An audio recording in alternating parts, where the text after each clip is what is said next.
Special update পাওয়ার জন্য subscribe করে bell আইকনে ক্লিক করতে ভুলো না। রাধা মাধবের পুজো উপলক্ষে ছুটি আর বাড়ির সবাই মিলে নাচ গান করতে থাকে। এরপর নাচ গান হয়ে গেলে ছুটি শিখাকে বলে মালপোয়াগুলো সবাইকে দাও।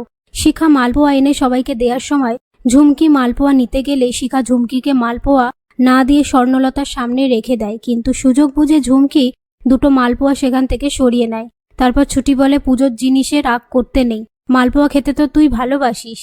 পাশ থেকে অভি বলে দেখুন ও কখন ছেড়ে দিয়েছে। এরপর অভি আর ছুটি সবার সামনে খুব সুন্দরভাবে নাচ গান করতে থাকে। তাদের নাচ গান হয়ে গেলে ঝুমকি বলে একটা কথা মনে রাখিস, রাধাকৃষ্ণের কোনো দিনও মিল হয়নি। পাশ থেকে স্বর্ণলতা বলে আমি ঠাকুর দেবতার ব্যাপারে যেতে চাই না, তবে আমি মন থেকে চাই অভি পরীর মিল হোক। তখন অভি বলে আমার পাশে ছুটি আছে, ছুটিই থাকবে। ভালোবাসা রাধাকৃষ্ণের মতো থাকবে, কিন্তু আমাদের সম্পর্ক রাম সীতার মতো। এই বলে তাদের মুখ বন্ধ করে দেয়। রাত্রিবেলা ছুটি অফিসের কাজ করার সময় হাঁচি দিলে অভি এসে বলে আপনি হাঁচি দিলেন?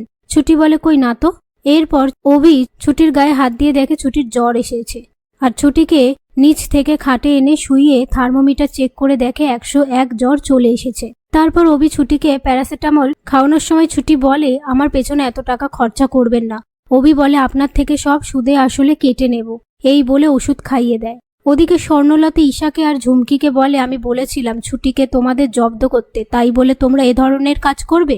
আমি ভাবতে পারিনি। আর ঈশাকে বলে তোমার সাথে অভির সমস্ত কথা আমি শুনেছি। পাশ থেকে সমস্ত দোষ ঝুমকি ঈশার ওপরে চাপিয়ে দেয়। আর স্বর্ণলতা ঈশাকে কথা শোনালে ঈশা সেখান থেকে চলে যাওয়ার পর ঝুমকি বলে ঈশা দিদির মন ভেঙে পড়েছে। ঈশা দিদি মনে হয় খুব ভেঙে পড়েছে, আমি ওর কাছে গেলাম। এই বলে সেখান থেকে চলে যায়।